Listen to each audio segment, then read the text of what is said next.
வணக்கம் மக்கள்ஸ். ஸோ இந்த வீடியோவில் IBPS RRB Clerk எக்ஸாம் வருஷம் 2022க்கான அஃபீஷியல் நோட்டிஃபிகேஷனை ஆல்ரெடி ரிலீஸ் பண்ணிட்டாங்க. நீங்கள் ஒரு பேங்க் எக்ஸாமுக்கு ப்ரிப்பேர் பண்ணிக்கிட்டு இருக்கக்கூடிய ஸ்டூடெண்ட்ஸாக இருந்தீங்கன்னா தயவு செஞ்சு டிஸ்கிரிப்ஷனில் ஒரு லிங்க் வைக்கிறேன். அதை கிளிக் பண்ணீங்கன்னா ஒரு வீடியோ ப்ளே ஆகும். அந்த வீடியோவை முழுசாக பாருங்க. அப்ளை பண்ணுறதுக்கு முன்னாடி நீங்கள் என்னென்னலாம் எடுத்து வைக்கணும், எந்தெந்த இடத்துலலாம் கவனமாக அப்ளை பண்ணும்போது நம்ம தகவலை பதிவிடணும் அப்படின்றத அழகாக சொல்லியிருந்திருப்பேன். அந்த வீடியோவை பார்த்து முடிச்சுட்டு அப்புறமா அப்ளை பண்ணுங்க.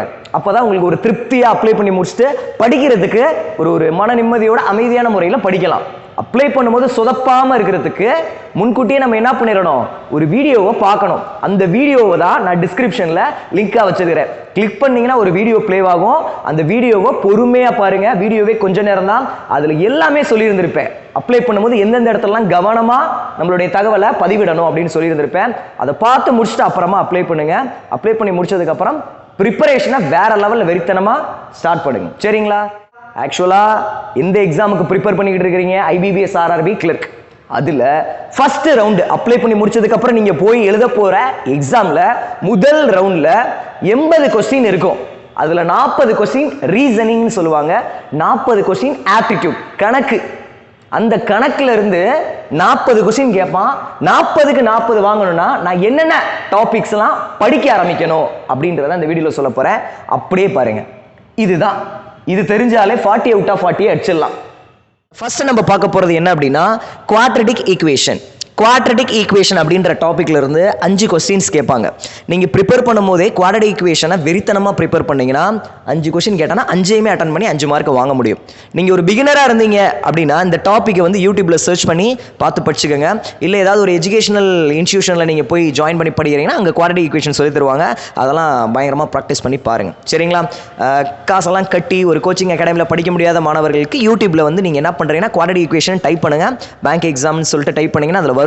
அதில் பார்த்து படிச்சு என்ன மாதிரி ட்ரிக்ஸ் எல்லாம் சொல்றாங்க அப்படின்றத நோட்ஸ் எடுத்துட்டு தயாராகிக்கிறீங்க. சரிங்களா? நானுமே ஃபியூச்சரில் வீடியோலாம் இறங்குறேன் குவாட்ரடிக் ஈக்குவேஷனில். கண்டிப்பாக உங்களுக்கு யூஸ்ஃபுல்லாக இருக்கும். குவாட்ரடிக் ஈக்குவேஷன் ஒன்றும் கிடையாதுயா, 2 ஈக்குவேஷன் கொடுத்துருவான். ஃபர்ஸ்ட் ஈக்குவேஷனை சால்வ் பண்ணி அதில் கிடைக்கக்கூடிய ஆன்சர் என்ன அப்படின்றத நோட் பண்ணி வைக்கணும். இதே மாதிரி 2வது ஈக்குவேஷன் கொடுத்துருவான். அதை சால்வ் பண்ணி அதில் கிடைக்கக்கூடிய ஆன்சர் என்ன அப்படின்றத நோட் பண்ணி வைக்கணும். இந்த 2 ஈக்குவேஷனில் கிடைச்ச ஆன்சர் இருக்குல்ல, அது ரெண்டையும் கம்பேர் பண்ணணும். எது எதை விட அதிகமாக இருக்குது, எது எதை விட கம்மியாக இருக்குது, இல்லை ரெண்டும் சமமாக இருக்கா, இப்படி சொல்கிறது. இப்படி கரெக்டாக பார்த்து அது கண்டுபிடிச்சி சொல்கிறோம்ல, அதுக்கு மார்க் தரான். அந்த மாதிரி ஒரு 5 கொஸ்டின்ஸ் கேட்பாங்க, பார்த்துக்கிறேங்க. Quadratic equation. அடுத்து எந்த டாபிக் முக்கியத்துவம் கொடுக்கணும்னா நம்பர் சீரிஸ். ஒரு 5 நம்பரை கொடுத்துட்டு 6வது நம்பரை விட்டுருப்பாங்க, அதை கண்டுபிடிக்கணும். ஒரு சீக்வன்ஸாக ஆர்டராக போகும், 6வது நம்பரை காணாமல் போயிடும், அதை கண்டுபிடிக்கணுமா. இல்லை 5 நம்பரை கொடுத்துட்டு இதில் எது தப்பான நம்பர்னு கேட்பான், ராங் நம்பர். அப்போ பார்த்தீங்கன்னா ஒரு பேங்க் எக்ஸாம்னு எடுத்துக்கிட்டிங்கன்னா ப்ரிலிம்ஸ் எக்ஸாமில் நம்பர் சீரிஸ் வந்து காலகாலமாக கேட்டுக்கிட்டு இருக்கக்கூடிய பிரபலமான டாபிக். அந்த டாபிக்லாம் விட்டு வைக்காதீங்க. 5 கொஸ்டின் கேட்டுருவான். ப்ரிப்பேர் பண்ணும்போது என்ன பண்ணால் வெறித்தனமாக ப்ரிப்பேர் பண்ணணும். ஏன்னா இதெல்லாம் கேட்குறான்னு தெரிஞ்சிருச்சு. அப்போ நம்ம என்ன பண்ணணும், டெய்லி ப்ராக்டிஸ் பண்ணும்போது இதெல்லாம் டெய்லி தினந்தோறும் நம்ம கண்ணில் பார்த்துறோம், டச்லேயே வச்சிருக்கணும். அப்போ தான் அங்கே போய் டைமை வேஸ்ட் பண்ணாமல் சீக்கிரமாக சால்வ் பண்ணி ஆன்சரை கொண்டு வர முடியும். ஓகே காய்ஸ், அடுத்து நம்ம பார்க்க போகிறது டிஐனா டேட்டா இன்டர்பிரேஷன். படம் கொடுத்துருவான். அந்த படத்தை பார்த்து அனலைஸ் பண்ணணும். அந்த படத்தை பார்த்து அனலைஸ் பண்ணி வச்சிருந்துருப்போம்ல, அதை வச்சு ஒரு 5 கொஸ்டினை கீழே கேட்பானுங்க. அந்த 5 கொஸ்டினை வாசிச்சு ஆன்சரை கண்டுபிடிச்சு ஆப்ஷனில் இருந்தால் டிக் பண்ணிட்டோம்னா நமக்கு மார்க். அப்போ படத்தை பார்த்துட்டு அனலைஸ் பண்ணிட்டு அப்புறமா கொஸ்டினை ரீட் பண்ணி சால்வ் பண்ணி ஆன்சரை நம்ம டிக் பண்ணுறனால நிறைய நேரம் வேஸ்ட் ஆகும். அப்போ என்ன பண்ணணும்னா இப்போவே ப்ராக்டிஸ் பண்ணும்போது நேரத்தை வேஸ்ட் ஆக்காமல் ஆன்சரை கொண்டு வரத்துக்கு பழகணும், பயிற்சி பண்ணணும். இப்போ ப்ரிப்பேர் பண்ணுறதுக்கான நல்ல டைமிங், நிறையவே நமக்கு டைம் இருக்குது.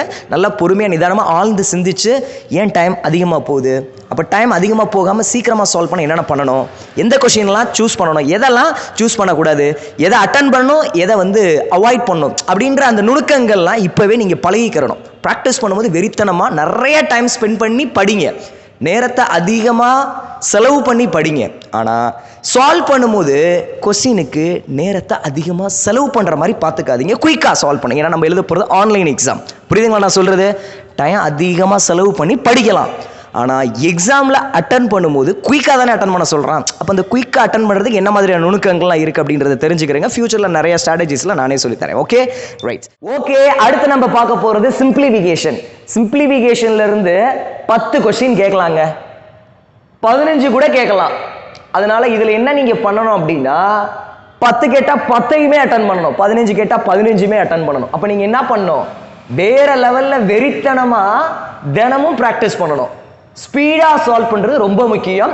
சிம்பிளிஃபிகேஷன் சால்வ் பண்ணும்போது யோசிக்கவே கூடாது, அடிச்சுட்டு போய்கிட்டே இருக்கணும். 10 கொஸ்டினா 10 கொஸ்டின் அடிச்சு 10 mark.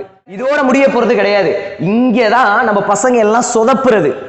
Average, ratio, percentage, time and distance, profit loss, partnership, SICI, time and work, இந்த டாபிக்ல எல்லாம் கவனமே செலுத்துறது இல்லை. இதை மட்டுமே ஃபோக்கஸ் பண்ணிட்டு இருந்துட்டு இதெல்லாம் விட்டுட்டு போயிடுறது. ஆக்சுவலா இதுல 5 கேட்பான், இதுல 10 கேட்பான், இதுல ஒரு 5 கேட்பான், இதுல ஒரு 5 கேட்கறான். மொத்தம் எவ்வளவு ஆயிடுச்சு? 5, இதுல ஒரு 10, 15, 20, 25, மொத்தம் 40 கொஸ்டின். அதுல 25 போயிருச்சா? மீதம் 15 கொஸ்டினுமே தான் இதுக்குள்ள இருந்தா வரும்.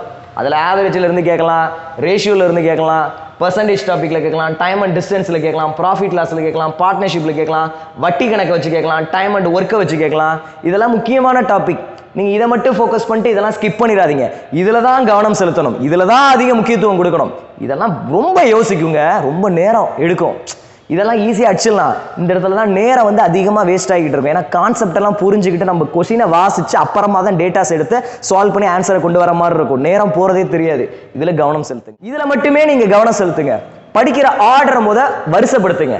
எதை ஃபர்ஸ்ட் படிக்கணும், எதை நெக்ஸ்ட் படிக்கணும், எதுல ஸ்ட்ராங்கா இருக்கிறோம், எதுல வீக்கா இருக்கும், இதெல்லாம் ஸ்கோரிங் பார்ட்டு, இதெல்லாம் நமக்கு டைம் எடுக்குது.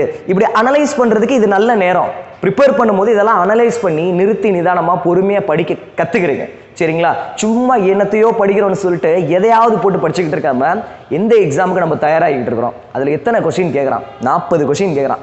40க்கு 40 வாங்கணும்னா எந்தெந்த டாபிக்லாம் நான் கவனம் செலுத்தணும் அப்படின்றத மட்டும்தான் நான் இந்த வீடியோல பேசியிருக்கிறேன்.